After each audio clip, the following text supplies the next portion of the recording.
Um, yeah, I mean, it was crazy. Like I went to a big show a few weeks ago to see Kruder and Dorfmeister and Oh, yeah. Thievery Corporation, and it was at Midway and it was sold out, which have you ever been to the Midway when it's sold out? Like that's crazy. And so it was there were so many people, and I was like, when Thievery came on, I'm like, okay, I came here for K&D. There are even more people on the dance floor now. If I get COVID right now, it's really like not worth it. Like I went outside and listened to the music outside.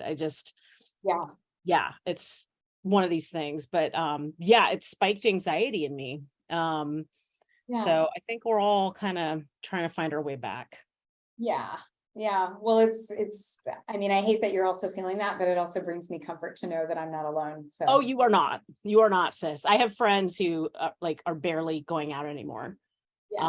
As if San Francisco wasn't already sleepy enough. And then it's like, right. Can we just go get a drink? Yeah. Yeah. Get a drink. Yeah. Yeah. And I think that's the other thing too, is like with so many people working from home, that whole rhythm of going out and like going out after work and just meeting up. Like it was so easy to meet up for dinner. Mm-hmm. And now people are like, well, I have to go home and then I feed the cat and then, and then you have to like go back out again. Yeah. I don't know. It's impossible. Yeah. I think we're grappling. I think it's multi-layered. Yeah. So.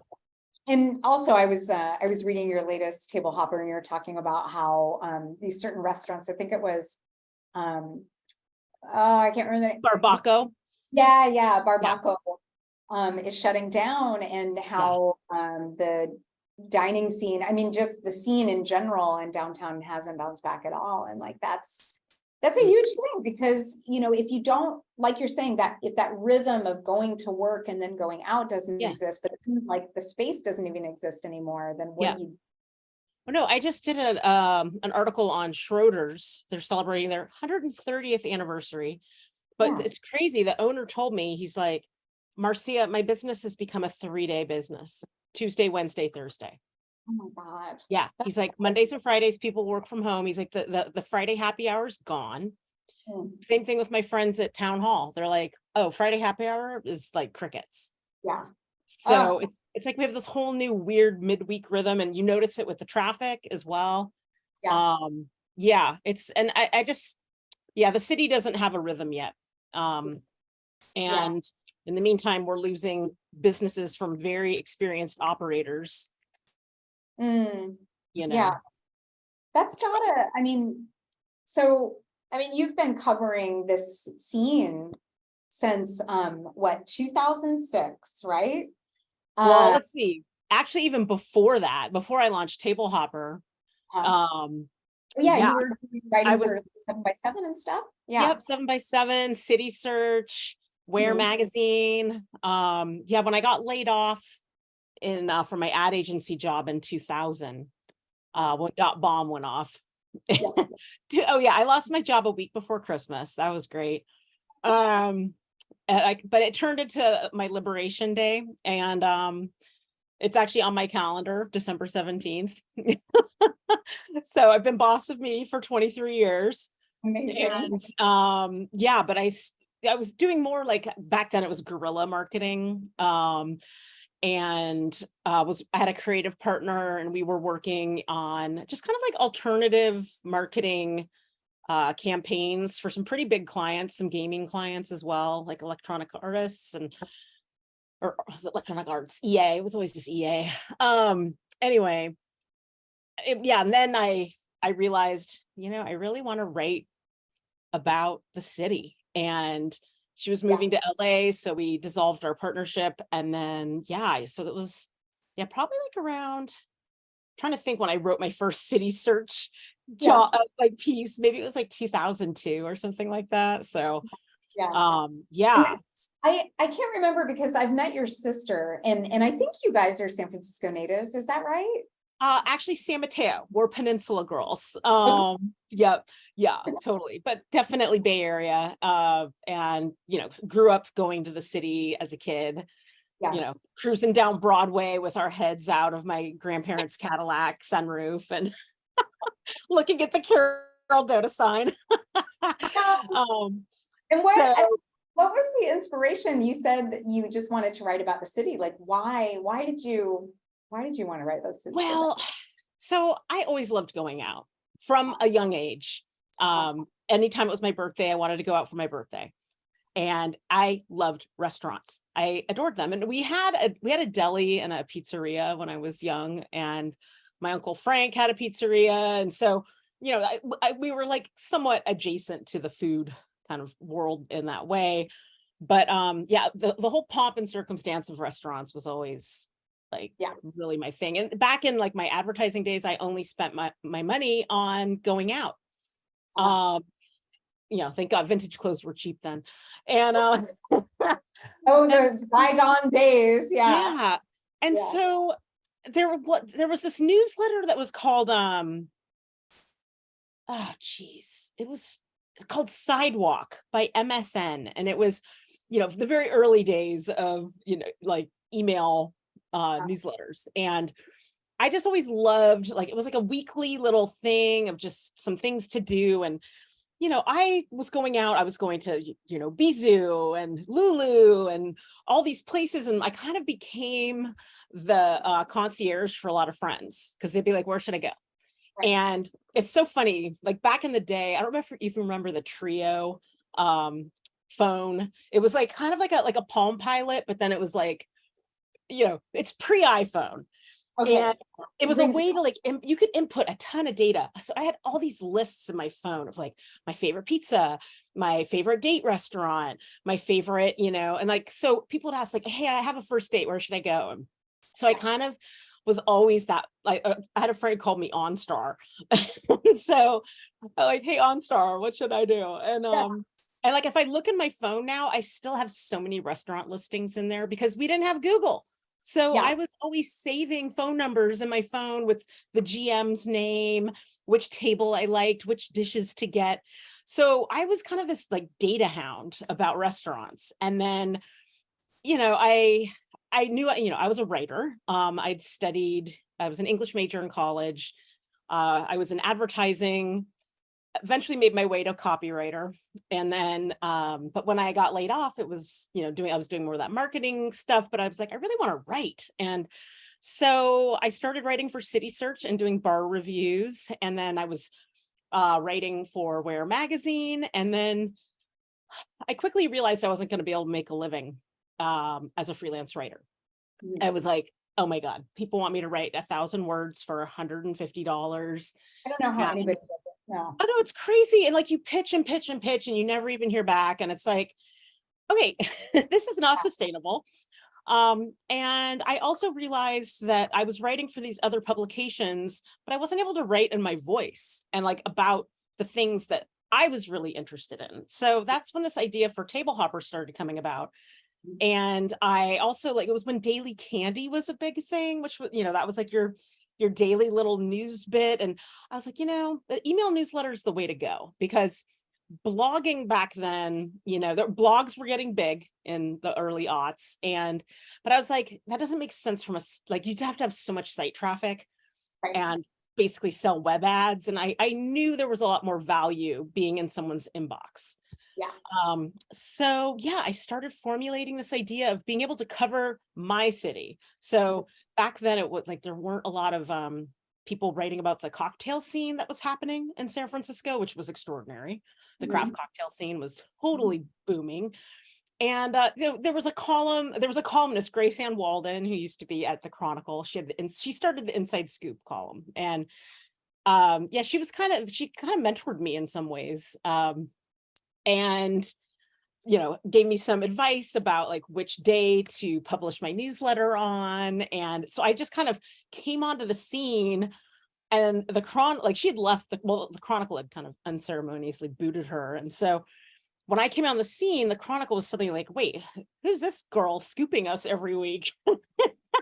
And so it started, we were kind of off to the races. And then later, like Eater came out. And now, it's crazy to look at how many publications cover restaurant news in the city. And it's like this ricochet of news every day. Like somebody has a scoop, and then pings over to SFist and to SF Standard, and then, Right. so it's kind of a free for all. But the difference, for me, by having a column that I email to people, is we have a relationship. Yeah. And, I've been writing for 17 years. Tablehopper turned 17 in February. And so it's really, people know me. They know my voice. They know my family. They know I go to Tahoe in the summer. They know about my cat. Because I really wanted to humanize my city and like the way I experience it and how I share things. And I have this funny quote on my fridge, like, a writer is someone who's interested in all things. And that is me. Like, I'm not just going to write to you about restaurants. Like, I'm going to tell you about an awesome gallery. I'm going to tell you, it's culture. So I think that's always been a differentiation. Yeah. And it also seems like your differentiation, I get a real sense that the restaurateurs, like these people and they know you and you have relationships with them. And I'm curious if that's part of what motivates you to share this information. It's something that I value greatly, that I have this deeper relationship and experience with these operators and, with chefs, because I have a deeper understanding of, especially during the pandemic, of what they're going through.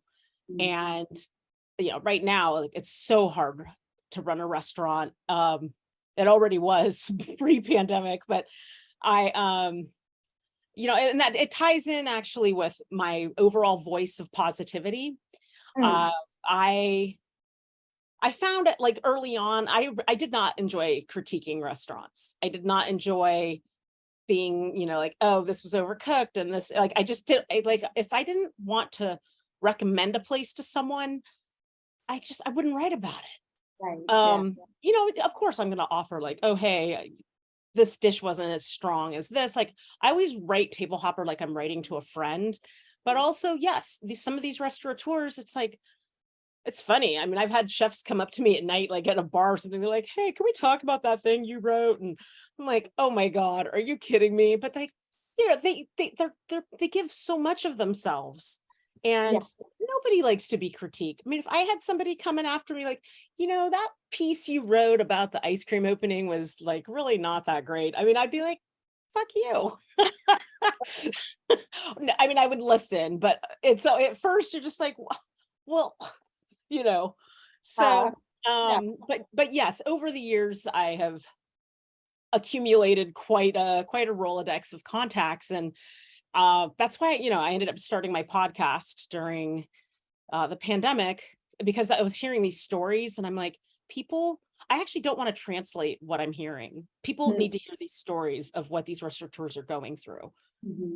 And so I was also able to get people to talk to me who normally wouldn't talk, because they know me and they felt comfortable with me. And some of my podcast sessions actually became like therapy sessions. I had some chefs later who like, that really felt like I was in therapy. Thank you. And so, I'm lucky I can text someone and be like, hey, I heard, you have a new chef or whatever. And so yeah, I'm lucky to be in a small city as well. We have such a tight ecosystem here.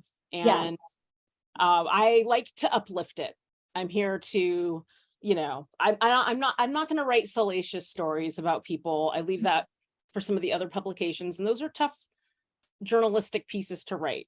But as a restaurant columnist, I decide my content, my point of view, my voice, my perspective, and my values. And, every week I try to curate stories that I think matter, and to highlight small businesses who, especially female-owned businesses, immigrant-owned businesses, people without investors. I really look for those stories more so than like the big, like the chef machine world. The big restaurant groups, and they've got PR people and investors and locations in Vegas. And I'm just like, okay, you can get written up in all the other publications. As an independent publisher, I'm here for the indies. So yeah. I remember, I think the first time I took a recommendation of yours, it was to go, and now I'm going to totally blank out on the name. It's the place, they might have closed. They sell the pinza, Oh, Roman Monte Sacro. Monte Sacro. Yeah. Yes, yes, yes. Oh yeah, And no, still chugging. oh, good. Yeah. Cause I remember going there and I felt like I was experiencing a different San Francisco. And I really like, that was a magical night. And I remember thinking about you, thinking like, Marcia knows what she's talking about. Like Marcia understands the heart and soul of the city. And I know, I mean, I lived in San Francisco for 20 years, and I know there's reasons why I don't live there now. And I could tell you a lot of negative things about that place. But what's so, it's wonderful to read your newsletter and be like, oh yeah, like there's all this great stuff happening and all these people creating things. And yeah, that was one of the things that I've always noticed about your style, is that it is positive and it is shining a light under these small stones that no one would have looked under. So that it's always been like, I don't know, it's just always enlivened my experience of the city. Thank you for saying that. That means a lot, because I relaunched this year in February, and on my birthday. Tablehopper's my baby's birthday. And I came up with this new tagline of "Live your best SF life." Yeah, I like that. Thank you. And that's what I mean, that's what I'm here for. A friend that we have in common, Nell Waters, she one day she was like, it's like you're eating for thousands. I'm like, I totally, I want to ask you, just on a practical level, like, how do you do it? I would die. Like, I would have a heart attack if I had to continue. Like, there is so much good food, and how do you do it? I've learned, like, you can't go out for like 2 meals a day. Like in the very beginning of things, I was like going to media lunches and going out to dinner. And I was like, this is terrible. Like, I don't feel good. Yeah. So I'm very conscientious about how many meals I have. I had to like stop being part of the Clean Plate Club. And it's also just counterbalancing with really healthy food at home. Exercise, I have to go for a walk every day. It'd be great to do more, actually. I miss my yoga practice, but it's tricky. I also had a friend in the very beginning of my career who's like, Marcia, you can either write about food or you can write about wine and alcohol, but he's like, don't do both. He's like, it's just so like, but you are doing both. In a way. I write about cocktails less, I have found, as I've aged. My body just doesn't feel good. And so I have to be pretty aware of my consumption at all times. And, I will like nurse a glass of champagne over a couple courses. I'm not like the queen of wine pairings anymore. And I have to be okay with the fact that I'm not going to finish that glass. Like, I just, and that's a different mindset of what I grew up with. And, aging sucks. I can't even have one glass of wine anymore if I intend to be productive the next day. It's so sad. It is sad. No, I can't drink red wine anymore. I get migraines. I haven't been able to drink it for like 6 years. So at least I can still drink my champers. But so I think like as I've gotten a little bit older, the moderation factor is important for sure. For sure. Yeah. I want to ask you about your writing style, because it's so unique and authentic. And I pulled out a quote from your last newsletter. You said, "Oh, their cocktail list made me wish I had 2 livers." And it's like your newsletter is like full of that. It like out loud all the time at your little quips and your little just non sequiturs all the time. It's really enjoyable and it just keeps everything alive. So I'm curious, because I know you've been a writer for a long time, but did you try to develop a style? Have you always written like this? And more importantly, I'm interested, have you ever struggled with like censoring yourself? Like, oh, I shouldn't write that. Or have you always just been able to kind of let it flow?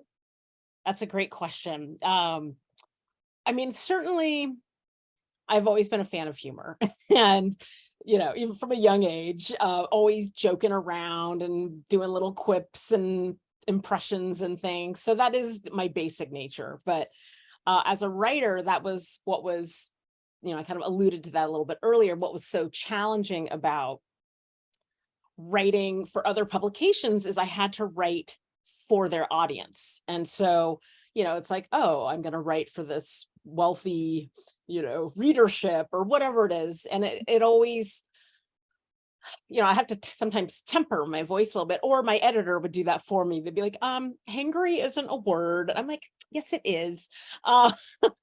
So it really wasn't until I started writing Tablehopper and was able to write out of just my own joy of writing. I like to make myself laugh, and otherwise it gets really boring up here. Let me tell you, on Monday night when I'm up at midnight burning the midnight oil on my deadline, I will like to do a shout out to house music. Like I write to house music. That's super helpful. Or yeah, like Jason Bentley Metropolis. Like I listen to that show every week, and it Do gets you me into my know- flow state. Well, totally. And so do you know this podcast called Flow State? No. Oh my God, I'm going to share it with you. It's Yeah. by a guy. He's a like a developer in San Francisco. His name's Bobby Light. And he produces this, it's a podcast, but it's essentially a playlist. And it's strategically designed to induce flow states. And that's what I work to. It's incredible. Yeah. Yeah. I've found there's this one Brazilian artist, Isaac, I think it's Vabrim. I listen to his podcast more and more, or his YouTube channel. But yeah, like I joke, like when I wrote my book, that was back in like, what was that, 08 or something. I had the craziest deadline in the world. I'm like, this book was written on house music and espresso. Like I would have stacks of espresso cups in my sink. And actually a little bit of weed as well. I'll take a little puff of my Jack Herrera at night, and I think that also helps with the humor, or sometimes some of the weird sidewayness of my writing. For sure. Yeah. And so it was very freeing to track my writing voice. And it's fun because when people meet me, then they're like, oh, you write like you talk. And, or I have friends who are like, you're always in my ear. Like I read you and I can hear you. And so I really appreciate that experience as a writer of writing that I've had friends who are like, I've read something and I knew it was you. So that is that's a very kind of honing experience. You're like, oh, okay. Yeah. This is my style. And so in terms of the censorship, I mean, yeah, I do censor myself. There are, certainly I have some very inappropriate humor, and some of my friends are more privy to it. Some of that might not be ready for prime time. I know I had one writer or reader once write, and they're like, do you just like fuck all the time? And I was like, are you fucking kidding me? Fuck yeah. Fuck yeah, get the fuck out of my inbox, you fucking boring. Anyway, I was like, you know what? Let me hit that unsubscribe button for you. So, it's fun. It's funny when you have people who can't. I'm like, well, don't read it. It's as simple as that. Yeah. And so for me, with my voice and my style, like if somebody tries to come for me, I was like, don't read it.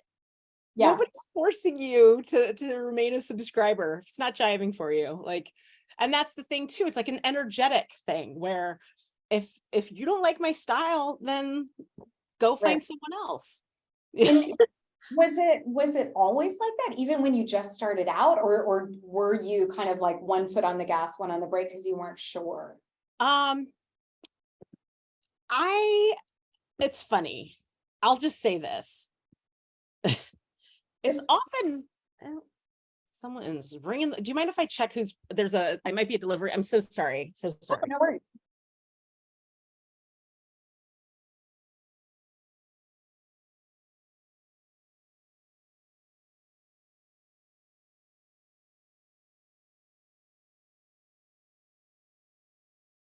They might have left it at the door, some kind of mailman Okay. situation. So it's just interesting that like I often have men who come for me. Mm, I have had men who are like, who gave you the right to, write about these businesses, or who made you the expert, and it's so interesting. In the beginning, I would take a step back. I'm like, whoa, like, where's that coming from? yeah, what's the intention there? Keeping women small. Yeah, okay. It definitely pays to be a feminist and Mhm. a strong-willed woman, especially in the restaurant and food and beverage world and in the writing world. It's a very Mhm. male-dominated scene. People tend to prefer male voices around food. Interesting. Certainly on TV, it's just like, what, like women can't be like badass, swashbuckling, food experts, so it's like, what, are you writing to other guys and being like, who made you the boss of pho? Like, so it's really interesting that has come up repeatedly. Mm. And in fact, even the only ones who have written to me to complain about my new subscription model, Uh-huh. Are men. men. Yeah. And Yeah. it's just, I'm like, my nails are sharp now, because I'm like, did you just come for me? Like, Wow. and I have had to put multiple cranky, cheap men in their place who try to devalue my work, Mhm. devalue my time, Mhm. and say, and try to say that I'm not worth it. Like, Wow. I'm not worth that annual fee. And one guy, like, I'm like, you always write to me about your international trips around the world. Yeah. And you Like, can't afford, like, what is it, $120 or something yeah, like that? Yeah. yeah, yeah. For and I said, if you divide it by the 17 years you've been reading it for free, like, What's come the, on. yeah. So yeah, don't even. So I'm just bringing this up as things that happen when you become an independent Mm. voice and Mm. writer, that things that bubble up. I also like had this like anonymous, kind of evil stalker person who was like writing like really horrible things to me.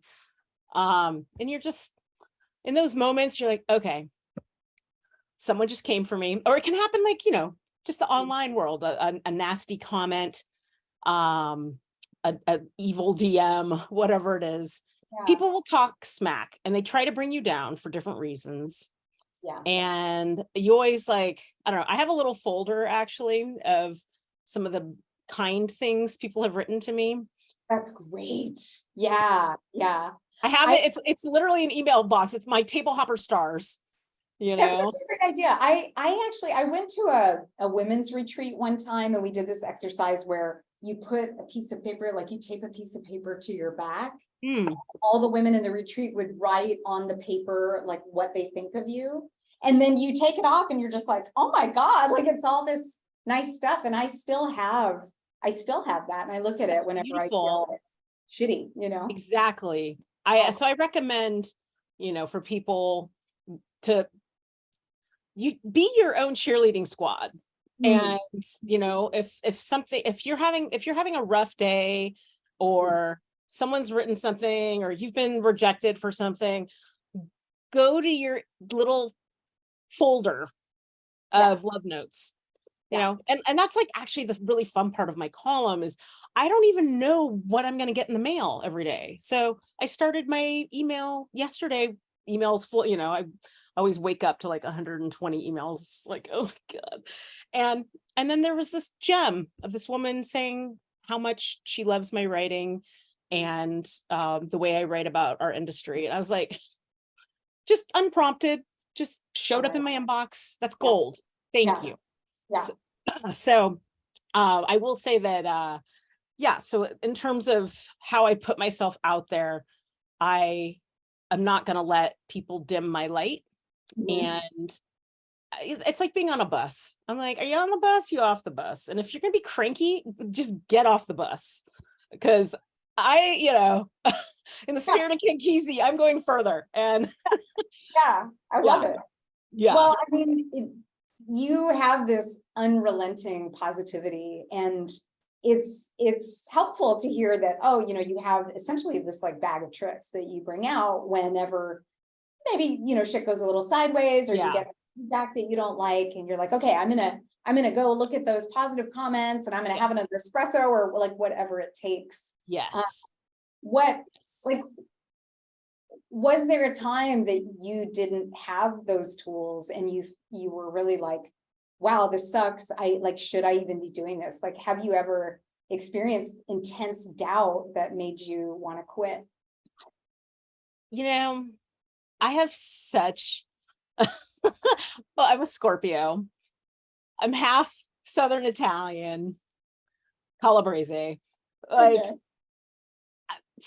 I'm scrappy, and I I'm always like, I'm a fighter.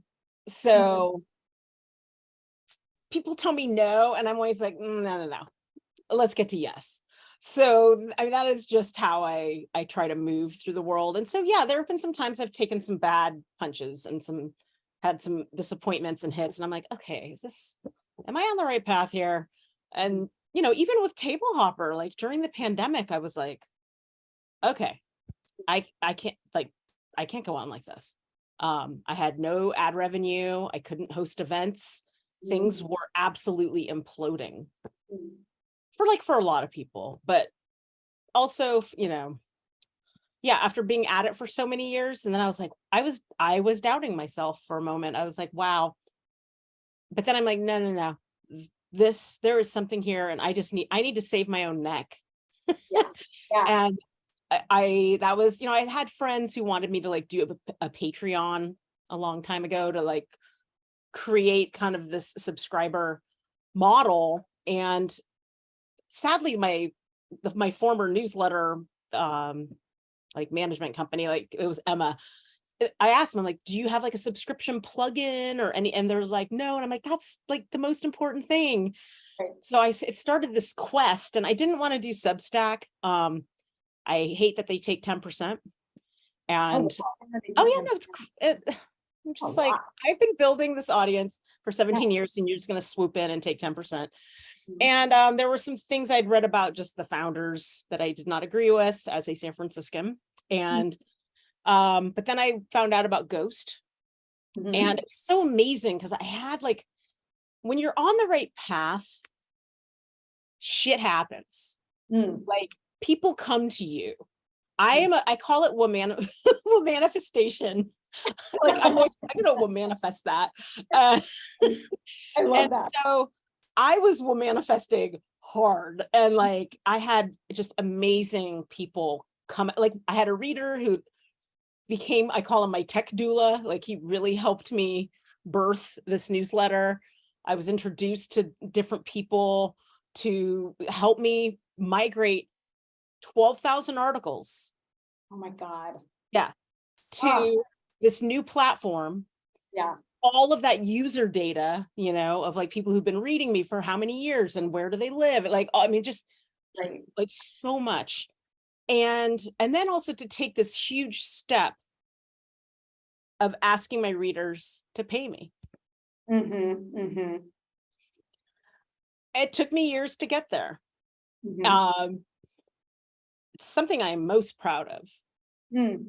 It really, that was a deep shift within me to trust that this was going to work, Mm. and to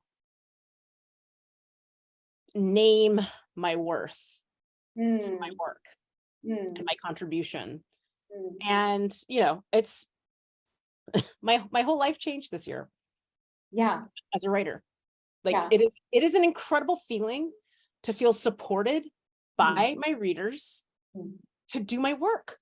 So I'm Mm. not flipping out every week about trying to like hustle up some ad and some speaking engagement and some some freelance writing project. Like, I have had so much calm that but of course, me being like a total maniac and overworking myself all the time, I'm like, Marcia, wait, you were supposed to be able to work a little bit less doing this. But I really love that I now can go to this restaurant and interview the chef, or I can go to a, a place and like take the time to dine there maybe a couple times, or to follow up on these stories that I just usually be like, I can't meet in person, let's just have a call. So my readers showed up for me so hard. It was real. Like, I had people that were just like, take my money. I'm like, really? Oh my God. Yeah, no, it was crazy. I like, again, it was another folder of comments of people who were like, it's about time. And, like, it was amazing. It was amazing. And of course, yes, there were some people who were like, oh my God, I love you, but I can't pay you. And I'm like, I understand. And I offered a scholarship program for fellow broke freelancers where I'm like, hey, just write to me. If you want, a freelance discount, like, you got to take care of your community.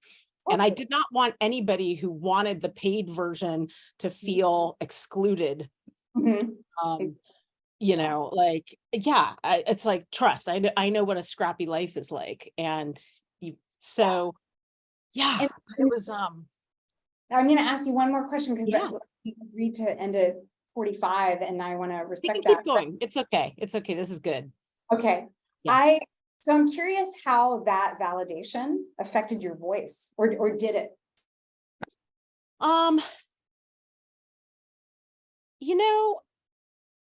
It didn't affect my voice so much as I think my own demeanor.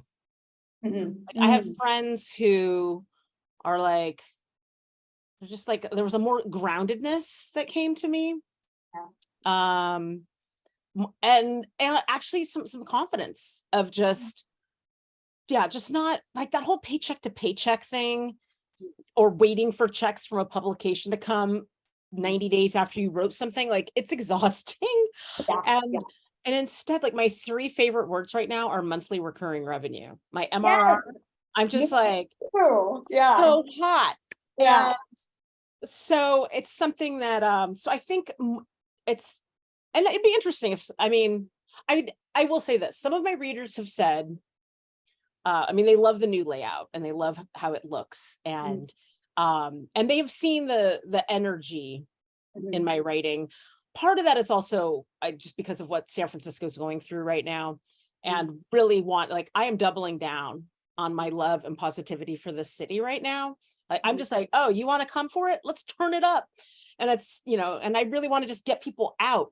I'm like, hey, check this out. Go eat here or it's going to close. Like, come on. So I think part of that is just me, like, really, really, again, doubling down on this protective and celebratory approach I have to how I cover the city. Yeah. Well, I love that. And it's something I talk about with the people I work with. There's a lot of self-doubt and criticism and censorship that goes on with, communicating to a public audience. And the consistent issue I see is that when people are struggling with communication and being authentic, it's because they've got their gaze directed at themselves. And what I see you doing is, like, you've got your gaze directed out. You're like, okay, like, you guys, let's go out to San Francisco. And there's such a different energy with that. And it's a lightness, and it's an infectious enthusiasm that it does communicate a confidence, whereas this is the opposite of interesting that. No, that makes total sense. If I, there are moments when I'm like, wow, I am about to hit send. Like, every week when I hit send, I'm like, I say like a little mantra prayer in my head, like, may it be correct. May I not make a mistake. May this be well received. And I just, I always am like, okay, I have done the best I can in this window of time. And that's the thing about having a deadline. You like, it's it's Tuesday afternoon. You got to hit send, girl. Put a bow on it. We're done. And so there is just kind of that weekly blessing I have to do of like, okay, off she goes. And if it's wrong, I will do what I can to fix it. Or if someone disagrees, we will discuss. And, sometimes I've written things, people are like, oh, I'm not subscribing. I'm like, okay, thank you for writing. I know. Yeah, I think, and that becomes a practice. In the very beginning, I was terrified every week. I'm like, oh my God, Yeah. here Oh it my God. goes. And, and also I don't have an editor. I don't, Mm, I don't have anybody reading it. I used to have a copy editor, and part of it was just the relief of having someone look at my work before it went out, just to be like, hey, did you think about this? yeah. Or just some like error that I missed. Yeah. But I think part of what you have to, even though I am a perfectionist and I Mhm. run a tight ship, I think perfectionism can be the enemy of Mhm. authenticity. Oh, for sure. 100%. Yeah. And One of it's the like, things, you got to yeah. pipe that one down. Just be like, Yes. yeah, Yes. And so when I do these women's group coaching cohorts, and one of the things I get them to do is just like make a video every week, every month, make a video, put it on Slack. And it's not funny, but it's interesting to watch the progression, because at first they're like, okay, and then after a while, they're just so tired, and they're just like, okay, fine, like yeah, whatever, and they don't give a fuck anymore. And I'm yeah, like, yeah, that's what we want, so yeah, I agree, there is something to this, this like letting it go and having a deadline, and just like, okay, do it again, do it again, do it again, do it again, that builds that confidence in us. yeah, Yeah. yeah. 100%. It's guess what? Like, you're not perfect. You will make mistakes. It's Yeah. okay. Yeah. And if anyone is going to make you fall on that sword, Mhm. they're not really a friend, Yeah. they're not really a supporter. Yeah. Um, there are people that I will never hear from, except when they want to tell me that I said it was 9th Street instead of 9th Avenue. There's that one mistake, that one time. And I'm like, okay, thanks. Does this mean, are you offering your copy editing services for me? Like, gold Thanks. star for you. Yeah. You got me. Uh, I don't want to be up at night spinning on that. Like, oh my God, like you just got to let it go. So, Yeah. yeah, I would just encourage people to just get out of your own way more. And Mhm. Mhm. there's Yeah. only one of you. So let it rip. Let it Seriously, rip. let it rip. 100%. And yeah, I mean, I still struggle with this shit. Like I teach it, and I still struggle with it. I still censor myself. I still hold back, depending on my audience or whatever. It's such a constant Well, practice. and women are held to a very different standard as well. I mean, it always shocks me when whether it's like a DJ duo showing up like a couple of schlubs on stage, to like guys being filmed for food, videos. I'm like, really? You just put on a hoodie. Hey, And like, meanwhile, you look at the lady and she's like dressed, hair, makeup, nails, has, done her lines, has studied, yeah. the talking She's points. done her face yoga, like She gua sha'd the hell out, like it's crazy to me, the way people show up yeah. and the expectations of how women are supposed to show up.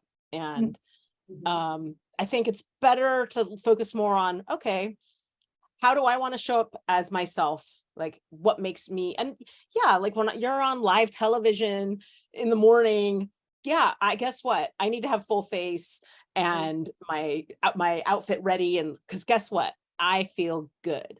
Mhm. Yeah. And, you know, I guess some guy feels good going on national television with a hoodie. Yeah. Maybe we need to get there. I don't know, but I don't know. I mean, I like to put on the clothes and do the hair and the makeup. Like I like that because I know it makes me feel good. And yeah, um I'm so grateful that we get to play with clothes and color and style. totally. And, sure, men do Expression. too, Yeah, but yeah. they not like we do. So Like, ooh, wacky socks. Yeah. wow. Wow, those shoes are crazy. Um, interesting wallet. Yes, Um, good job. yeah, but yeah, So I yeah. think, yeah, women, And that is an ongoing thing for me with, let's say with social media. And like when I did, so with my relaunch for Tablehopper, I had to Mhm. do some videos Right, of, right. I was gonna ask you about videos that, how was uh, that for you? Yeah. yeah, it was an intense thing because I was so stressed out. Like, I mean, I was working at my desk every day. I had to say goodbye to everybody for 2 months. I'm like, I am deep on this thing. I'm birthing right now. Mhm. And so then to suddenly get dolled up in my caftan, and I thank God I had a friend who let me film in his beautiful apartment. And I have another friend who, let me just tell you, life is fucking great with an army of talented, loving gay men in your life. Let me just tell you. Oh, Let me it's so just tell you. true. Yeah, it's Yes. No, like so much of what of my joy in my life is my gay posse.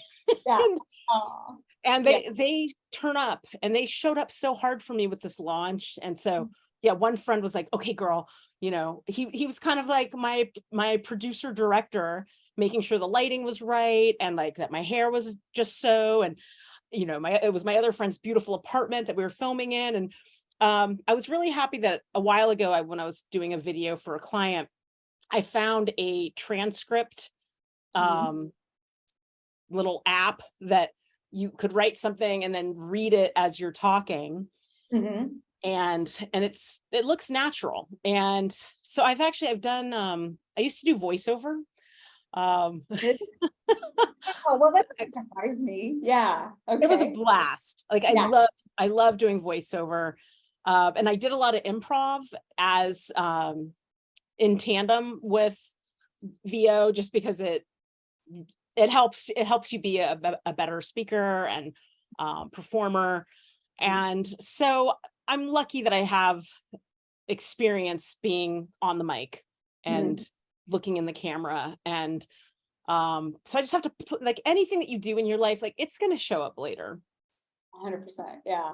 Completely. Like, back in my 20s, here I was going to Voice Tracks in Sausalito. And then, later I was doing a weekly spot at KGO and writing my own scripts, going Yeah. into the booth, recording them. And they're like, you're really good. I'm like, thanks. I used to do this. Like, so I pull upon some of those things, for these videos that I had to do. But again, like I like to present as who I am. So Mhm. I Mhm. don't want to have this intense, let me tell you, like, Yeah. why I need you to subscribe to my newsletter. But it was also like, hey folks, I'm letting down the guard here and letting you know financially things have been rough. And in order for Tablehopper to go on, this is what needs to happen. So those videos needed to hit. Hmm. And I did a separate one for online, a different one for my newsletter, and it was great. And I had trusted friends watch them. And I'm like, How how does many, how many takes did you do? Like, did you watch them and then be like, oh no, I gotta do this again? Like, how did that I play did out? like 2 takes. Oh, that's great. It was Yeah. crazy. So I Yeah. wrote the script and Uh-huh. I would practice it at home and I read it out loud. And I'm like, how does this sound? Does this feel like me? Because again, I write like how I talk. So Right.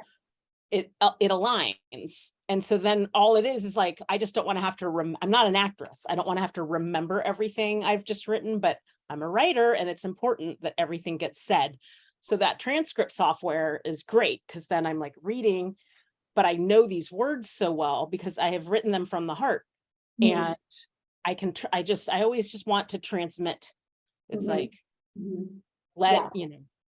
and even when I've been, emceeing events and on stage, like, it does not do good in this world to dim yourself. Yeah. Yeah. Turn it up, Yeah. Yeah, because shine. people can feel it.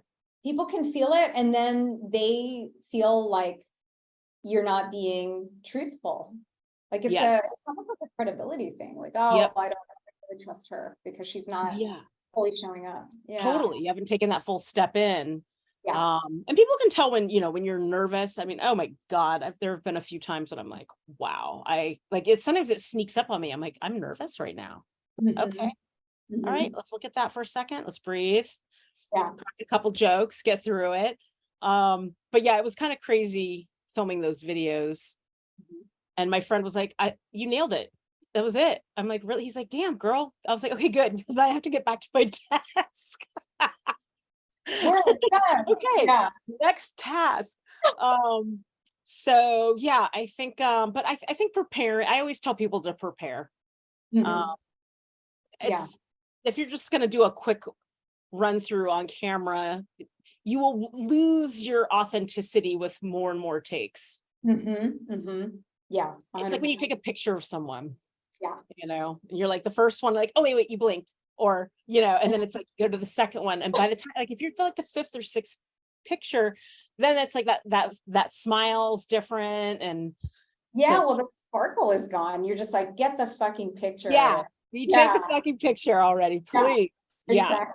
Yeah. So Yeah, the whole the first couple of takes thing and oh fuck, I forgot what I was gonna say. I don't know, whatever. all right. Whatever. Yeah. But just try to, I think, just come in on it, give yourself room to do a couple takes to get comfortable, but Mhm. also just try to get through it and Oh, I be remember what I was gonna say. It's good. about the preparation thing. I Mm, love that you say to prepare and that you prepare, because I work with so many people and they're like, oh, I just wing it, and then they wonder, well, why wasn't that more successful? Why wasn't mm. that more effective? It's like, well, because you didn't prepare. Like, Yeah, you actually need to prepare this shit. totally. You don't Totally. have it like memorized, like the back of your hand, but you need to like get in touch with the intention and the objective for sure of what you're doing. Yes. And then practice. Yeah. Yeah. Yeah, Totally. it's important. And or even, in the case of this, like if I know I'm going to be interviewed, Mhm. I take the time to read the questions, think through a few, like what are the things that come to mind. It's like I have my own like whiteboard brainstorm session with myself, and it's like, oh, okay, yeah, I remember that. Oh, that's a good thing. Okay, so then I have a pocket full of things to pull from, instead of me having to just scratch my head and be like, oh wait, what. Right. So yeah, I always tell people, like, come correct. Yeah, just Right. and, Yeah. yeah, and some people are really good at just walking into things and ad-libbing, but Mhm. yeah. What, okay, there's this like, you're gonna laugh at me, but there is this quote. I have a little note on quotes. Da, da, da, da, da, da. I hate this new Evernote because I can never like search Oh. quickly within the note. I'm always like, find within the note. Why isn't there a key command there? Mm. Um,